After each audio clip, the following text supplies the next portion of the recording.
सुप्रभात विद्यार्थी मित्र।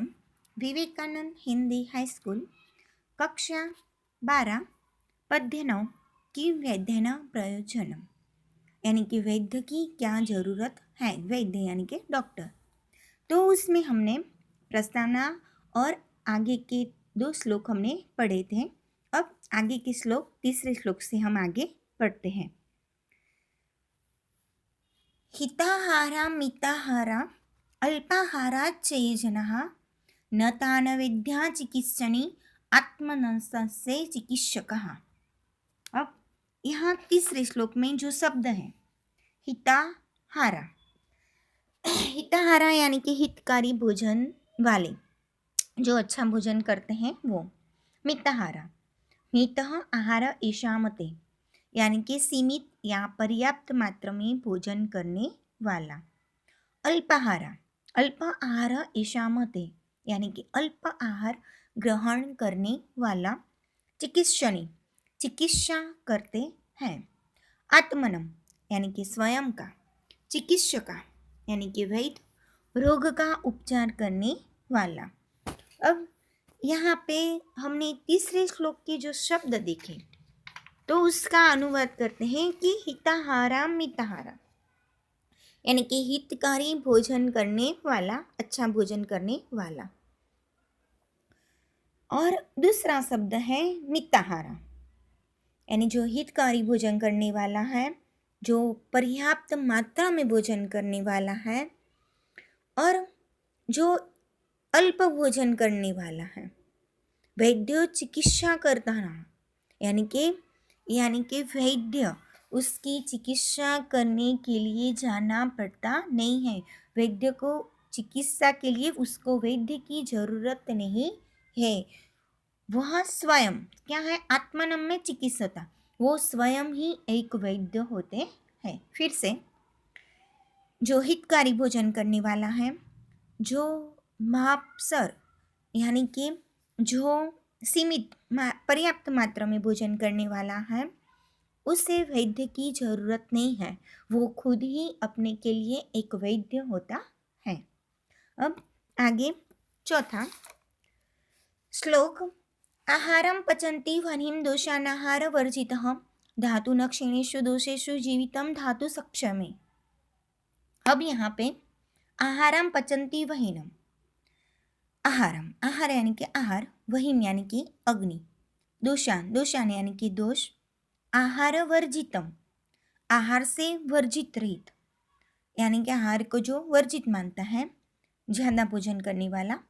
धातुओं को वात पित्त एवं जो कफ हो जाता है, नहीं कभी कभी हमें भी ये पता है, कभी कभी ऐसा भोजन खा लेते हैं तो हमारे पेट में भी ऐसे कड़वी कड़वी घुन जैसा जो पित्त हो जाता है।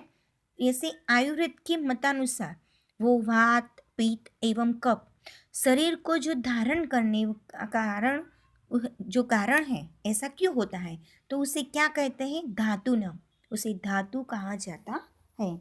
इनका सप्रमाण होना स्वास्थ्य का लक्षण है तथा विषम प्रमाण होना अस्वास्थ्य का लक्षण है।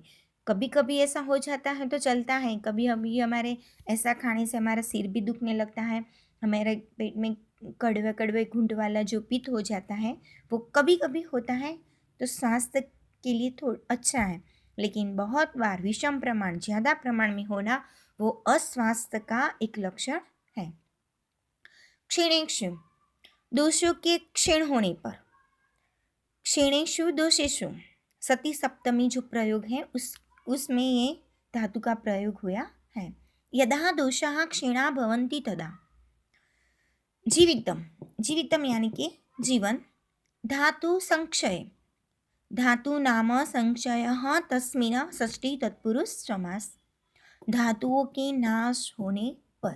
और धातु क्या है वो हमने आगे उस अर्थ में हमने देख लिया है। तो अब इस श्लोक का हम चौथे श्लोक का अनुवाद करते हैं कि अग्नि आहार को पचाता है, आहार को अग्नि पचाता है। अनाहार और अनाहार अग्नि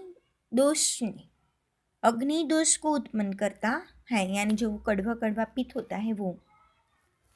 और दोषों के नाश होते ही अग्नि धातुओं को पचाता है। और धातु क्या है वो हमने जब शब्द पढ़ा तब देख लिया था, धातु नः शब्द में। और धातु के नाश होते ही अग्नि जीवन को विकसित करता है, यानी कि परिपूर्ण करता है। यानी कि जो सम प्रमाण में ऐसा होता है कफ पित्त वात, तो वो स्वास्थ्य के लिए अच्छा है, लेकिन ज़्यादा प्रमाण में उत्पन्न होना वो एक धातु का नाश होने का कारण बनता है। अब आगे 5वां श्लोक।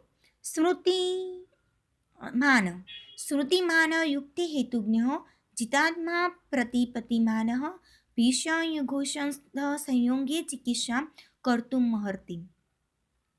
स्मृतिमान स्मरण शक्ति वाले, युक्ति हेतुज्ञ यानी कि युक्ति च हेतु च इंद्रम युक्ति हेतु जानाति इति उप तत्पुरुष समास। युक्ति अर्थात उपाय एवं हेतु अर्थात कारण को जानने वाला। जितात्मा स्वयं की आत्मा पर विजय प्राप्त करने वाला। प्रतिमान सम्यक परीक्षण करके जानने वाला। विषक वैद्य औषध संयोगी है, औषधियों के संयोग से या मिश्रण से।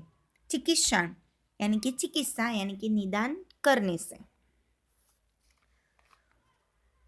यानी कि अब यहाँ पर हम उसका अनुवाद देखें तो वैद्य स्मरण शक्ति वाला और कारण को जानने वाला।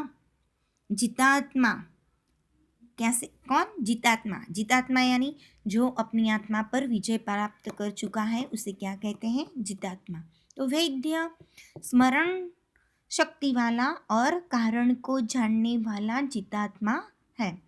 अच्छी परीक्षा करने के बाद या अच्छी परीक्षा करनार औषधों को मिश्रण से वो चिकित्सा करने के लायक होता है। यानी कि जो वैद्य है वो अपनी आत्मा पर जो विजय प्राप्त कर चुका है, अच्छा परीक्षण करके औषधों के मिश्रण से जो चिकित्सा करने के वो लायक बनता है। अब आगे देखें तो 6ठे श्लोक में व्यायामिनेस्विन घात्रस्य पदाभ्यामुद्धृतित्रस्य च व्याधयो नोपसर्पन्ति वैनर्तेयम् इव रोगः। अब यहाँ पर स्मृतिमान हमने 6ठे श्लोक। व्यायाम अस्विन घात्रस्य, व्यायाम से थक चुके हैं अंग जिसके। पदभ्याम दोनों पैरों से। उद्धृति तस्य आगे व्यवहार करने वाले का, आगे गति करने वाले का। व्याध यानी व्याधियाँ रोग। न ऊपर सप्तति पास नहीं जाते। वैनतेयम यानी कि गरुड़ के पास। विनीताया अप्रत्याम प्रमाण अप्त्यार्थक जो शब्द है यानी कि गरुड़ के पास। इव यानी कि जैसा समान। उरुगा यानी कि सर्प जो है सर्प। यहाँ पे हमने 6ठे श्लोक पढ़ा और उसके अर्थ देखे। अब उस 6ठे और 7वें श्लोक का अनुवाद हम अगले वीडियो में देखते हैं।